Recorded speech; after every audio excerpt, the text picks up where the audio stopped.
right, guys, this is something that a lot of you have been asking for, and that is, can I drift this 46-foot catamaran? Well, we're about to find out.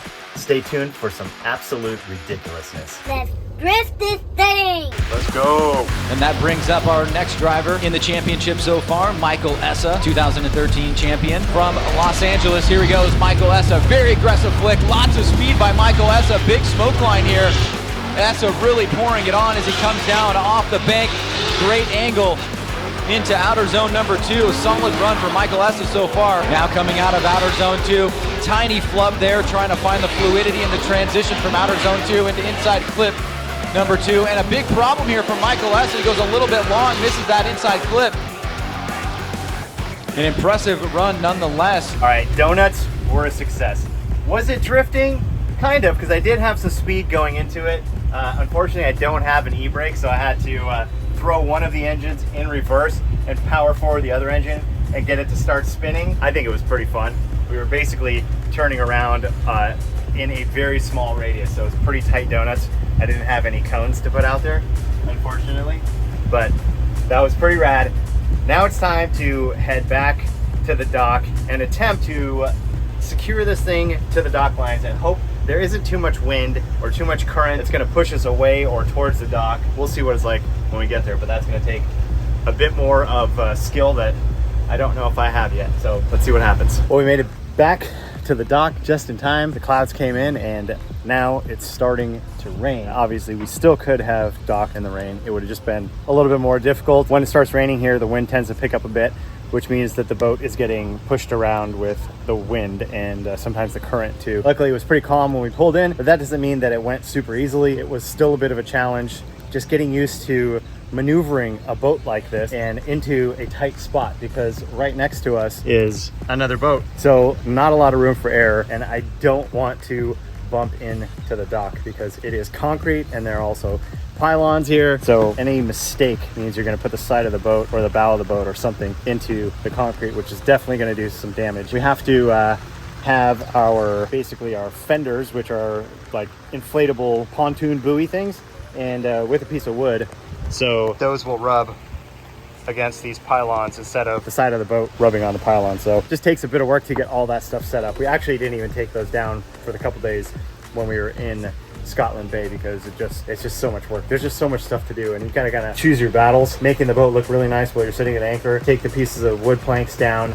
Oh, it's raining and I forgot to close this. More steps. I just hooked up the shore power. I just hooked up the water. I just turned on the air conditioning systems. We're closing all the hatches, and now I gotta zip up all of this stuff in the cockpit because it is gonna get wet there, which means it's all gonna come down here. Then it's gonna be wet back here. So give me a minute while I zip all these things up. Everything's zipped up here now, so we shouldn't get wet. Now I gotta put these covers back on here. And here's something else that the previous owner did, which looks a little, I don't know, alien invasion if somebody's wearing a tinfoil hat. Well, there's actually a good reason for that, because it is just plastic and UV light still goes through these covers. So one of his friends that was in the marine electronics business told him, put a little piece of foil on the back and these instruments are going to last a lot longer. The displays are going to be nicer because everything gets baked by the sun and the boat is always in the sun. So the more you can do to protect all of your electronics, the plastic windows, everything on the boat, the nicer it's going to be for a longer period of time. And the previous owner really cared about this boat and put a lot of time and effort into continuously maintaining the boat and upgrading it as well, which is just another reason why I think we got a great deal. It's a great boat to begin with, the Leopard 46, but this boat in particular is just pretty freaking awesome. Unfortunately, today is our last day in Trinidad. We have to go back to Southern California to finish up some stuff. We have a lot of our stuff at our old house still that we need to figure out what to do with and where to put all that stuff. What do we need to sell? What do we need to bring with us? What other supplies do we need for the boat? How do we get all that stuff over here? A lot of logistical things that need to happen. Obviously, we're still going to be putting out videos every single Saturday morning, so stay tuned for those. But now that we're leaving Trinidad for a while, I'm not sure how long we're going to be gone for. It might be a couple weeks, it might be a few weeks, it might be a month. I'm not sure yet. It all depends on how we're able to get everything done, how quickly. We have a lot to do. We have to sell some stuff, and it's just, there's so much to do. That means that we need to prep the boat for us being gone. Now, luckily, the previous owner has lived in Trinidad for at least 35 years. He's lived here for a long time. And in that time, he's owned multiple marine businesses, and he has introduced us to a lot of really great people here in Trinidad. So we have a few people that are gonna come by to check on the boat daily, give us updates, make sure everything is okay. We have people coming over here to do some bottom cleaning, because obviously when the boat sits in the water, things start to grow on it. And if you clean it frequently, then you don't get that buildup that's really hard to get off. So some things are still happening on the boat while we're gone. I know security is an issue. We're gonna leave our new floating home here by itself. Well, we have people checking in on it. That's awesome. We're in a really good marina. They have really good security here, and they have a dock master and security that are coming by almost every hour to check just on all the boats in the marina. So that's good. But we also have a security system here. We've got a few video cameras in here with motion sensors that will alert us if we have any movement on certain spots in the boat. So we can alert the hotel staff, the marina staff immediately, and they can send security over here and deal with it. All of that being said, we still have a lot of prep to do on the boat to get it ready for us not living on it. Let me walk you through that process of what I'm thinking about and what I think we should be doing to the boat. I also talked to the previous owner about it and just confirmed that I'm not missing anything. I'm not gonna do it at the moment, but I'll walk you guys through it because we're still here for tonight. We leave tomorrow morning at 4 a.m. A taxi is picking us up, but that means I've got to get up at 3 a.m. and start shutting all these systems off. It's going to be pitch black, so I'll show you guys what's going to happen. I'll do that right now. So currently we have shore power and shore water both hooked up to the boat. We're going to disconnect all of that. We're going to disconnect the water because if something inside the boat, a pressure line sprung or leak, there would be no one here to stop it. It might take a while for someone to go onto the boat and check down in the bilge that the bilge pumps are running. So just to prevent anything like that happening, we'll just disconnect the water hose and shut off the water pumps inside the boat. Also, right now we're hooked up to shore power. Whenever you're hooked up to shore power, there's electricity that's flowing through the boat and there's ground points. But if something gets some corrosion, then you can have actually straight current going through the boat. Bad things can happen. I don't know a ton about it yet, but I know it really damages boats. So to prevent that, we're gonna disconnect from shore power and we're gonna turn off everything in the boat except for a few things on the 12-volt panel. Let me show you that right now. So currently we're hooked up to shore power. All of that is going to be disconnected and shut off. So nothing on this panel would be working anyway. All that's going to be turned off. The generator obviously will not be running, so we're not worried about anything there. And with the 12-volt power on, we have a 12-volt power panel here. So we're going to shut off everything that we don't need, but we are going to leave the bilge pumps on just in case there was water getting into the boat. The bilge pumps can run and dump that water overboard, and we don't have to worry about our boat sinking while it's here tied to the dock. Also, we're going to go through the bilges, which are in the floorboard. So lifting out each floorboard one at a time and shutting off all of the valves, all of the seacocks that open all of the plumbing to the ocean underneath the boat. So all of those things are going to get closed. That way we have a solid stop and no water will be inside of the boat into the hoses. So if a hose burst or corroded or whatever might happen, a hose clamp pop, we won't have water coming into the boat. So with all of the power disconnected from the boat, we will not be able to have any fans or the air conditioning system running at all. And since we're here in the tropics, everything is very humid. So ideally, we would have an AC system that was running to cool the boat down while we were gone and keep that humidity down. We can't use the ones that are on the boat because of how they work. They're drawing seawater in and pumping it through the air conditioning unit to cool it down to create that cold air, but we can't use that because if those lines get plugged with barnacles or whatever, then it would stop working and we could have an issue with those air conditioning systems. What we do have is a separate, like a house air conditioning system that will fit into this area right here. The previous owner has had it set up here before, so we have to open these doors a bit, move some things around, There's some plywood panels that go in there that all bolt into place, and then that AC unit sits here. So that will be the one thing that will be powered by AC power, but that has its own cable that will go to shore. So it's a standalone system from the boat completely. With that, it can run 24 hours a day, 7 days a week, and it'll keep the humidity down in the boat, and everything will be nice and cool in here. So we're not worried about the glue coming apart or anything just getting heat damage from sitting around. So the AC unit is currently stored under this bed, and it is fairly large and heavy, but we're gonna have to pull that thing out of there. If you could see, we had some rope, some lines tied around it, looped underneath, so we have some sort of handle to lift it up. But that thing's a beast, and getting it out of there is a pain. So I'm gonna have to have Ashley help me with that, bring it out of there, grab the plywood boards and everything else that goes along with it, and start setting that up right now. You guys didn't think boat life was easy, did you? Because it's not. All right, so the AC unit is in place now. That is all good to go, but since it was sitting upside down for quite a while, we're gonna let it sit in this position to let all the refrigerant and oil go back down to where it should be before we fire it up. If it's a refrigerator or an AC unit or anything like that, if it's tipped over for a long period of time, you have to put it the right way and let it sit for quite a bit of time before you start it, so you don't ruin the motor in the unit. It's ready to go, but we still have our AC inside the boat running, so I'll wait till later tonight probably, or early tomorrow morning, before I plug this one in.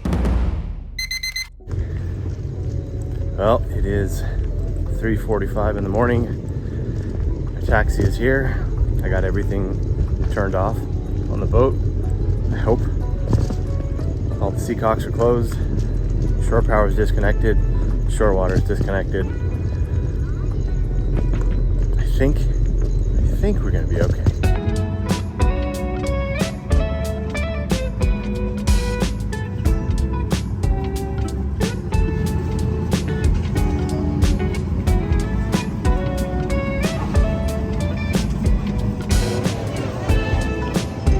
All right, we made it to Miami. Now we can board our next flight to LAX. Another 4.5, 5 hour flight, and then we'll be back in Los Angeles.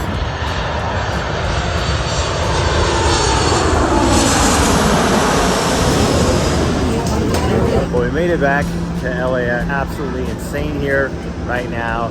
And man, the weather change is crazy. Going from 90 degrees every day to, it's like, I don't know, probably in the 50s right now. It's pretty chilly, and I didn't bring a jacket. At least I have pants on. But anyway, we're back. Also, thanks to my dad for getting that shot of us landing. That was actually our plane. He's got this plane tracker app, so he knew exactly when we were coming, and he got that shot, which is pretty rad. Well, we are back in SoCal now, and what a difference, man, getting off the plane here. It was cold and gloomy, and it's still pretty chilly.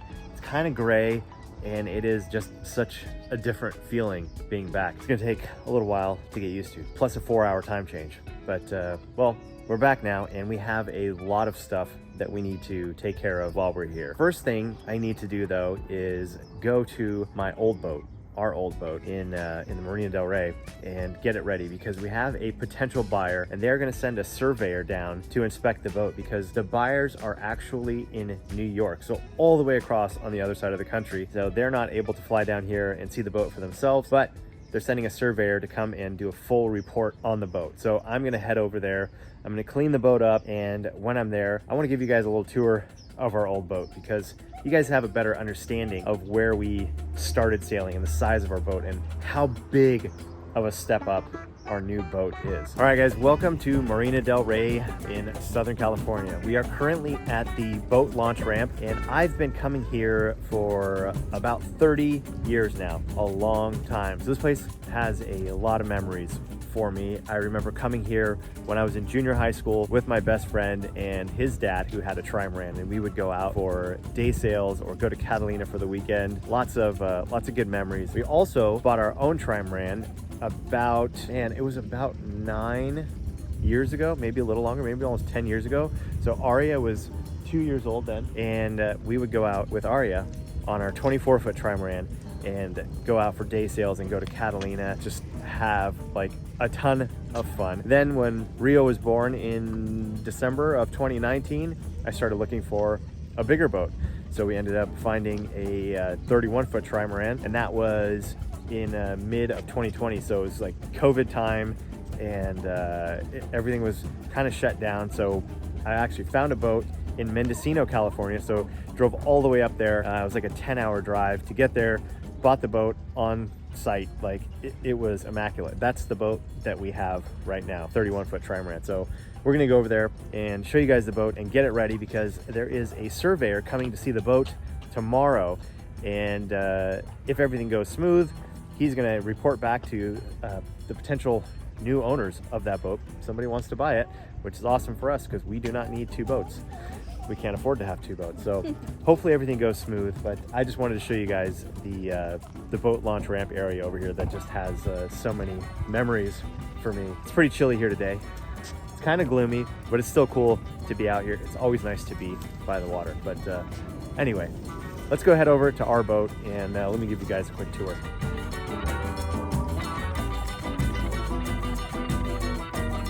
Here it is, our 31-foot trimaran. It's a folding trimaran, as you can see, and it's a pretty cool system. It was designed by a guy named Ian Ferrier, and there was a company, Corsair, that made a bunch of these boats, but this one is actually a Ferrier design boat, and he sold the plans, and someone built this boat by hand with help from the designer. So pretty special boat. This is an F9A, so it's a 9-meter boat, and they had a couple different models. They had some smaller boats, bigger boats, but yeah, this is probably the most common one, and it's right around 31 feet long. It's about 19 feet wide when it's unfolded with the net, and it's a very fast, very stable, really fun boat, and it's basically the biggest trailerable trimaran that you can get. So unique for sure, which is really cool, but also makes it a little bit more difficult to sell. You have to really be in the market for a boat like this, or you won't even notice it really. You know, there's so many different types of boats, and this is just a super unique model. People are always coming over when they see us launch the boat and start to unfold it, because it is so unique, and it's pretty cool. But it is time to part ways with this boat. We have now had it for about 5 years, and we had a lot of fun on it. But obviously with our new boats, we have a completely different boat now, and obviously very expensive. We spent almost all of our money on that boat, so it's time to find a buyer for this boat. Well, it's pretty dirty from sitting out here, so it's time to hook this thing up and pull it over to the wash station at the end of the mast up storage, and we're gonna give this thing a nice deep cleaning.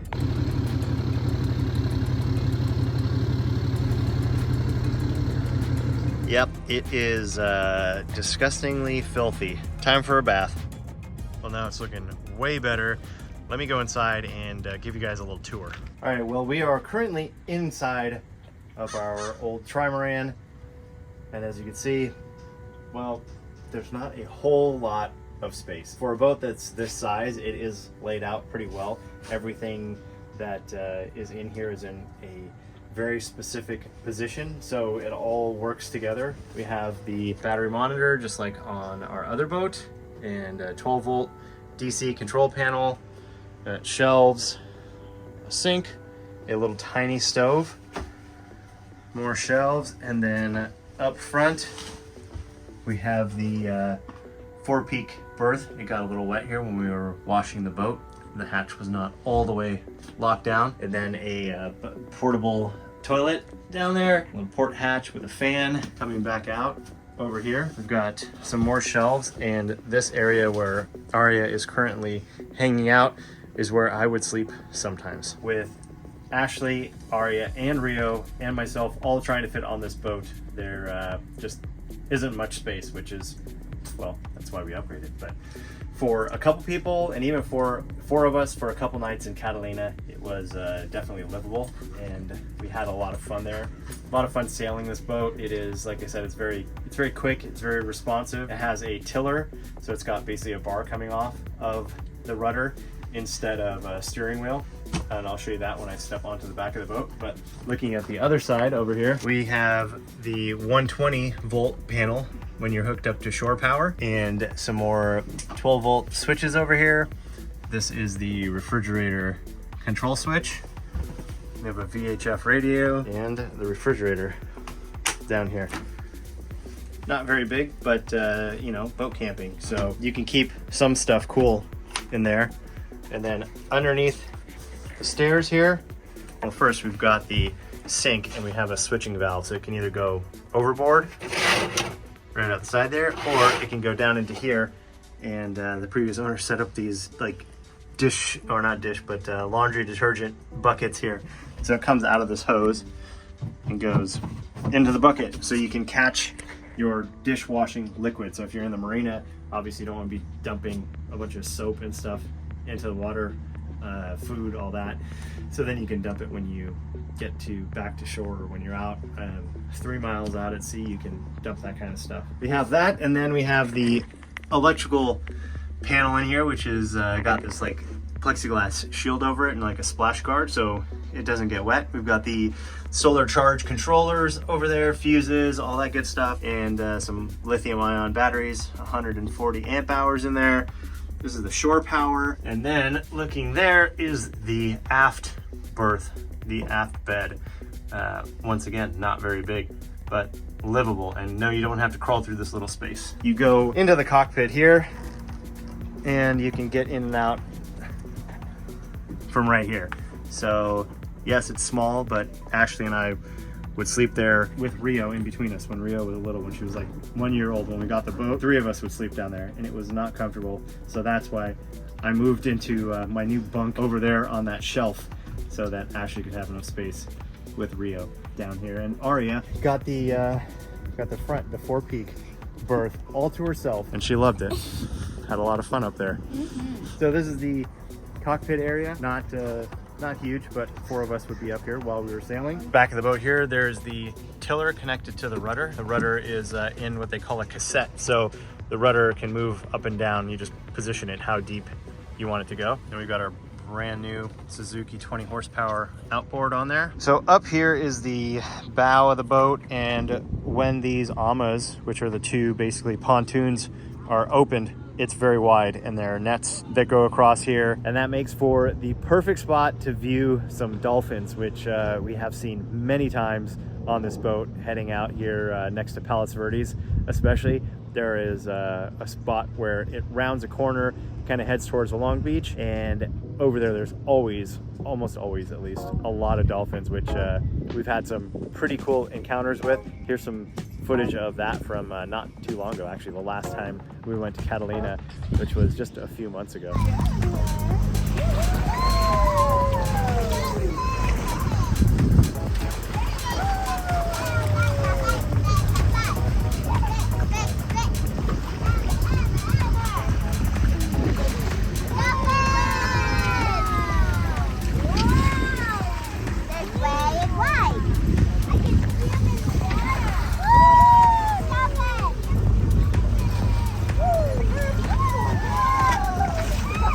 They're like jumping over each other.